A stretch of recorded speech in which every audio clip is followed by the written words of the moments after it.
প্রথম প্রশ্ন, বাংলাদেশে কোন সালে স্বাধীনতা হয়েছে? 1900আচ্ছা, ভুল। তাহলে কোন সালে?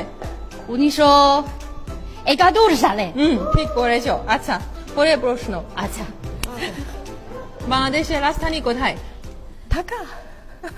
ওকে। বাংলাদেশের প্রধান ধর্ম কি?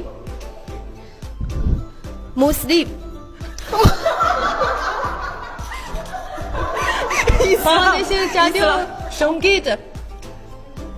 সঙ্গীত নাম কি? সোনার বাংলা। বাংলাদেশের জাতীয় সঙ্গীত নাম কি? আমার সোনার বাংলা। আচ্ছা, ঠিক।